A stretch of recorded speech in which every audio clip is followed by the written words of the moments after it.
Hi folks, I'm out here on this absolutely beautiful day because I would like to go over with you a closer look at some Stone Age hunting tools. Now on the buckskin here we've got a range of things laid out, and I'm going to go through and demonstrate and explain each one of them individually so that you can get a really good idea of how these work and potentially how they were used. Now, I have different versions and different styles of each of the categories of hunting tools here because wherever they show up all over the world, they were a little bit different. There's individual variations dependent on environment, dependent on culture, dependent on materials that are available. One thing that they absolutely all have in common is that it's almost impossible to just make one or pick one up and use it proficiently immediately. All of these take a lot of practice, and individuals within a hunting group would often have a specific hunting tool that they were a little bit better with. Say you'd have an archer that's particularly good, or a spear thrower who's particularly accurate, or a slinger who's got a lot of power, that sort of thing. So by having this range of hunting tools often combined with one another, you can get individuals that are all very proficient with a specific type of tool. Now, if you want to become very good with any of these or some other hunting tool, some primitive skill, something that I'm not showing here today, it's practice. Hard work and practice. I have been at this for almost 2 decades now, and I still fall out of practice over the winter when I'm not getting out and using these as much as I do by the end of the summer. So even today, as I demonstrate these, you're probably going to see some really impressive accuracy, or not.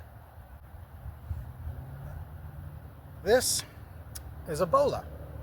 Now, bola are really interesting. They're not terribly difficult to make. They function on a principle similar to a rock sling. We've got the string here, in this case braided leather, that gives us leverage. It gives us mechanical advantage when I swing this around. Now, unlike a sling, I don't release one string and hold on to the other and let the rock fly. The rocks are in bags on the end of this and are weights, so that when I throw this, it actually opens up in the air, and the string, the cordage in between here, when it hits the target, the rocks will wrap around it. You've probably seen this in like Batman cartoons and things like that. It is a real hunting tool. It occurred all across the Americas, from the Arctic all the way down to Central and South America. And depending on the size and style design, it can be used to hunt anything from small birds like ducks all the way up to things like horses and llamas. It's not difficult to make, not difficult to learn how to use, but it definitely takes some practice. For the bola, different versions function in slightly different ways.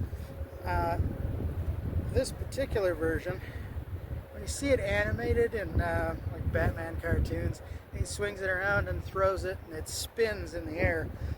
You don't actually want it to do that. Ideally, the weights are going to kind of fly apart and hold the string open. It's not going to spin around until it hits something and wraps it up. The idea is to tangle up your target with these, or potentially hit it with the weights. We're going to take this, hold it at the meeting point, the intersection of these braided cords, give it a swing overhead, and throw.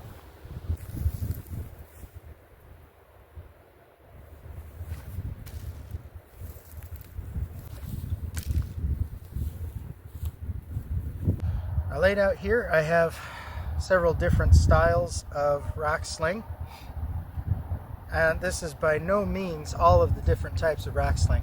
They can be woven, they can be intricately patterned, they can be very basic like this one. My preferred style is just very tough buckskin with, again, buckskin or leather cords, just because it's very, very quick and simple to make. This particular one has been slit and sewn together at its four corners, so it kind of puckers. It creates a little bit of a pouch which holds the rock, the ammunition, a little better. The cordage itself is actually braided plant fiber. This one's made of nettle. This one made out of buckskin and hemp. The buckskin pouch is actually sewn directly into the braid. So as I braid this strand here, it's a 6-strand braid. I split that in half and do a 3-strand on each side of the pouch, and every second crossover of the braid, I actually stitch it through the buckskin so the pouch is sewn in place. This I've seen as a southwestern North American design, called Apache style. It's actually really nice. It's very durable, but it's a little bit more intricate, a little bit more complex to make. Now, the slings, as important as your technique and the sling itself, is your ammo. In this case, rocks. Now these are just some stones I've picked up from around here. Now these are too small. You've got to have enough weight that you get a good consistent release with the sling. And when I demo that in a moment here, you'll see. These are also kind of lopsided. The more rounded and evenly shaped, the better. You want it to be kind of golf ball sized, tangerine sized, you know, good weight. I'd say this is probably a 10-ounce or so rock. I like a little bit of a heavier rock. I'm not usually going for distance. It's typically around here, as I'm sure you can see behind me, there's lots of trees and woodland. I'm not going to get a 100-yard throw with my sling. So something that's a little weightier will hit hard and not necessarily go as far is all I really need. Now for the rock sling, the process is fairly similar to the bola. It's very simple in principle. It's really tricky in practice. It takes a lot of practice. Now, we'll take our stone here. It's a little on the small side. And I prefer a sling that's a little bit shorter. You'll see versions of these that run from as short as elbow length all the way up to double your height, right? Like 4 or 5 feet. The difference, what you'll find the differences between the two, as you get longer, you get more distance, you get more power, you lose accuracy. As you get shorter, it's easier to be accurate, but you don't get the power. I like mine about the length of the atlatl, around 22 to 24 inches long. I also tend to carry mine in my belt pouch, wrapped up. They're very easy to carry, wrapped around as a belt, as a headband, a bracelet, all kinds of things.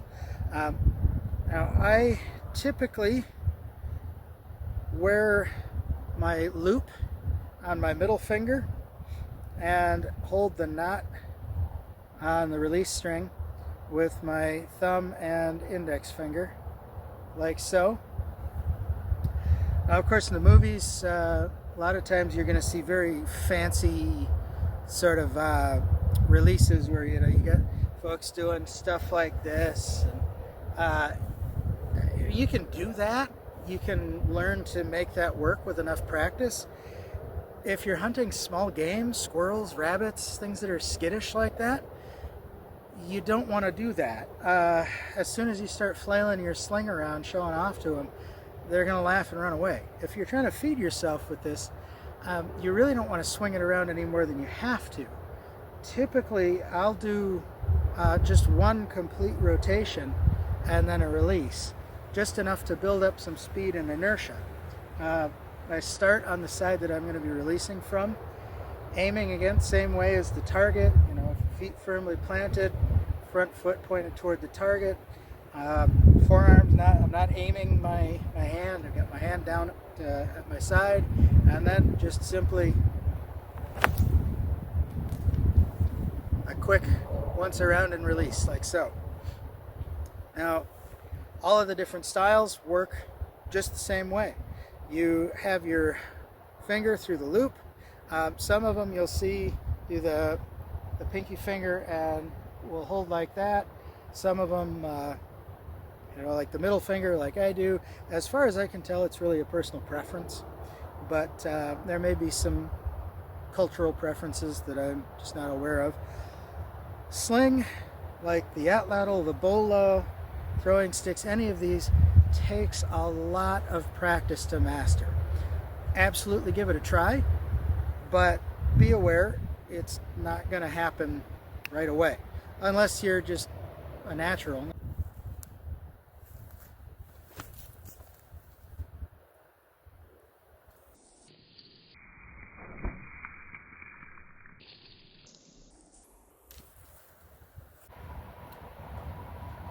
Now, throwing sticks, rabbit sticks, boomerangs, whatever the local name is for your version of it, are universal. Pretty much everybody everywhere has a version of them. Now, the Australian style, or styles, this is one of them. This is called a Carly, and this particular one is actually made by throwsticks.com. It's a modern plastic. It's not one that I've made. It's a really nice version though. It's got a beautiful shape and texture. I really like this, even though it's modern. They were making these in an environment where they had flat open expanses, and some of their throwing sticks could go more than 100 yards on a good throw. Mine don't typically need to go that far or be that big. This one is made out of elm, and it's getting pretty beat up, as you can see, but it's got that same aerodynamic shape, airfoil shape rather. It's rounded across the top, more flattened on the bottom, and several splashdowns in the river have warped it a little bit, but it still flies reasonably well. It's got a lot of weight to it. These two, this one maple, this one hickory, are, well, they're kind of my go-tos for most of the things I need a throwing stick for around here. The airfoil shape is much less pronounced in these. They have what would be called a ballistic flight instead of an aerodynamic flight, but they hit very hard. They'll fly 50 or 60 feet pretty consistently and accurately. Most often I use these to get dry kindling or fruit, nuts, pine cones, things like that out of trees that's just a little too high up for me to reach. Now, these two, definitely not aerodynamic, but they are still technically throwing sticks. They're both designed not to be knob carries or war clubs or that sort of thing, but to hit very hard relatively close. Central Africa, you hear them called like Rumlu, I think it was. The Maasai would carry them, lion hunters. In the Southwest, the Choctaw would make hunting sticks, rabbit sticks, very similar to this. And the idea is that you get a lot of impact relatively close. It doesn't have to fly far, it just has to hit really hard. And these absolutely do that. When you throw these, you're going to aim very much like the spear, where your target is off to the front, your foreleg bears the weight, you have your toe pointed at your target, your shoulder pointed at your target, and your throw stick, you want to keep it level back here. As you come around to throw, you're going to flick your wrist with it so that you put a spin on it. If it's not spinning and rotating like a helicopter blade, then it's not going to fly as far. Now, with the aerodynamic versions like these, that's very important. So you want a good spin, like so. With a non-aerodynamic version, it's a little bit less important.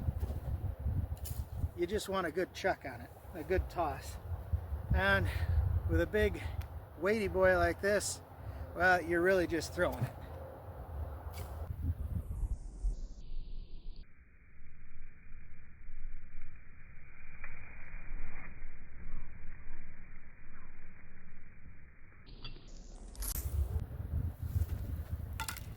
Last but not least, to my right, we have atlatl.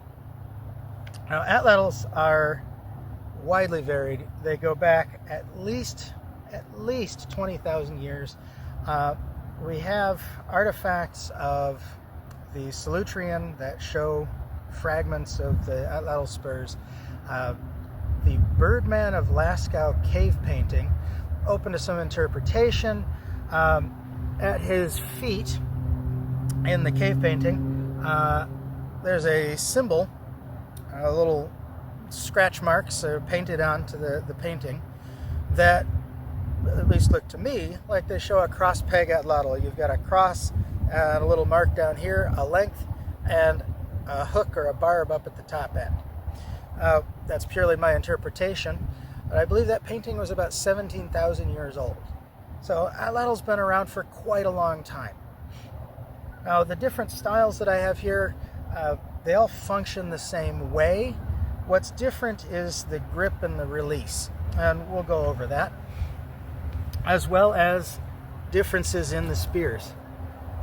A couple of them use quite large unfletched spears. They're tapered at the end, weighted at the front like a javelin, and a few of them use essentially a giant arrow, still tapered toward the end but fletched like an arrow, a little bit of a heavier point, a little weight to the front, and they can fly quite fast.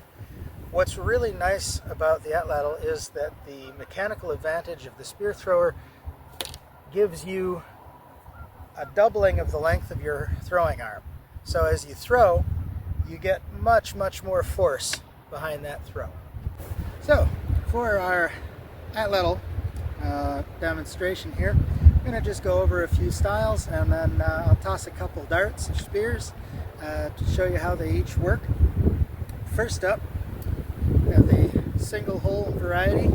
This version is an Arctic style. This one's a replica of about an 8,000-year-old artifact out of Florida. They both work pretty much the same way.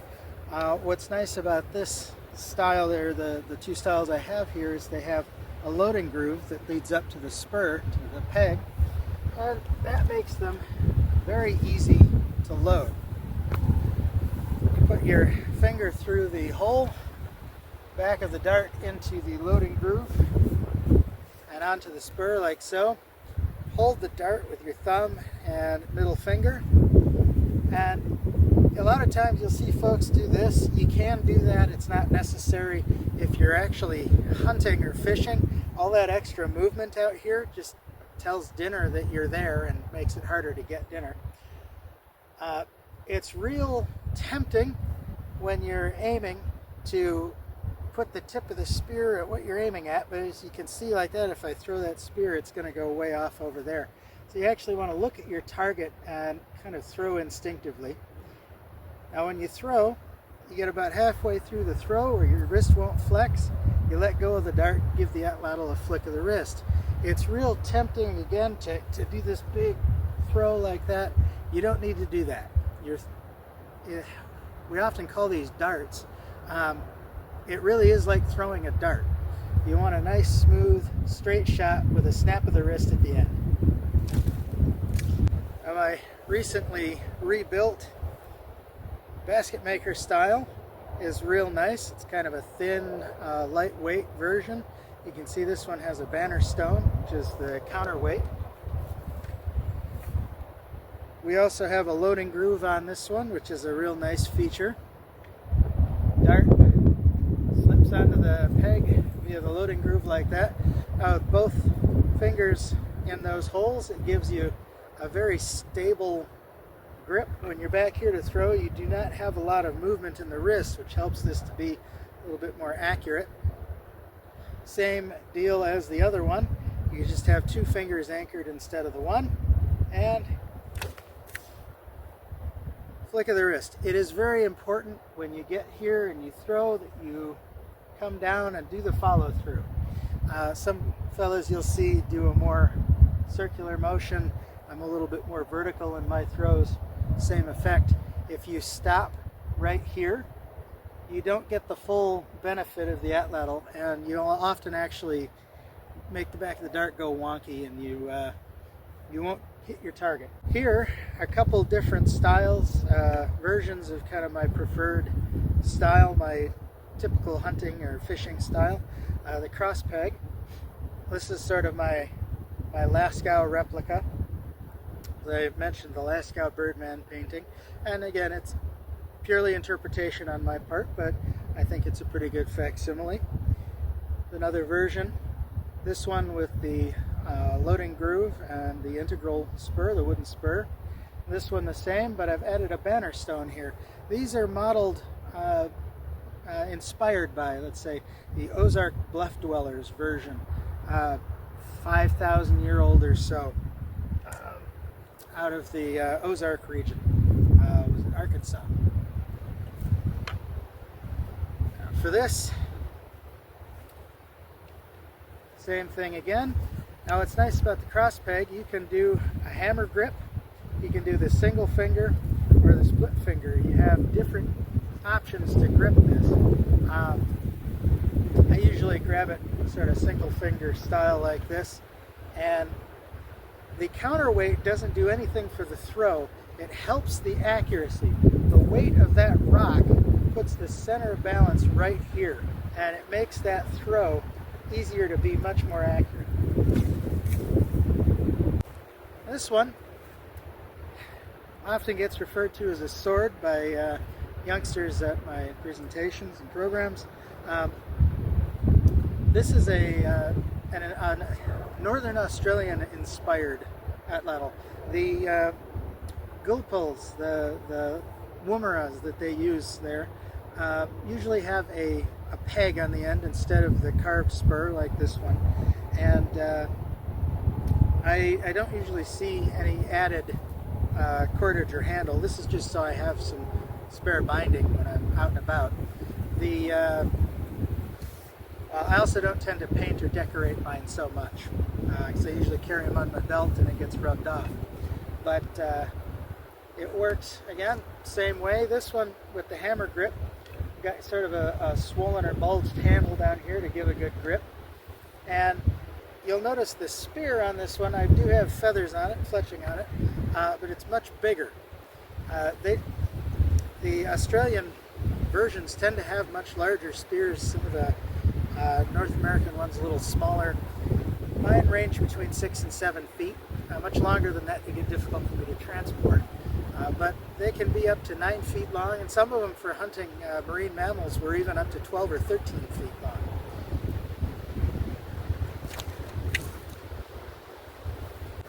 Last but not least, this version is kind of my take on a Central Australian woomera.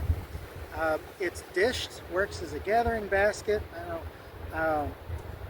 Again, a carved spur instead of a bone or antler tooth or something like that as a peg, and a little bit of glue on the end for repairs. When I get my fire going, my just fixed up spear here will get re-glued. Now, an important point of note here with this particular spear, there's no fletching on it, no feathers like the other ones have. The Australian versions aren't fletched typically. Now, the way that you balance your spear without fletching for a spear thrower is the same way you balance a javelin. You want it to be thicker and heavier up at the front, and about a third of the way back, moving to the socket, you want it to be tapered down. And that can either happen naturally with a sapling, the way the tree grows, or you can carve it down, or a little of both. It starts out around almost 3/4 of an inch thick up here, and the other end of the 7-foot dart, it's only about a 1/2 inch thick. And that means when I toss this, the lighter end kind of acts like fletching and keeps the point pointed forward. Off of the big woomera, that dart is particularly accurate.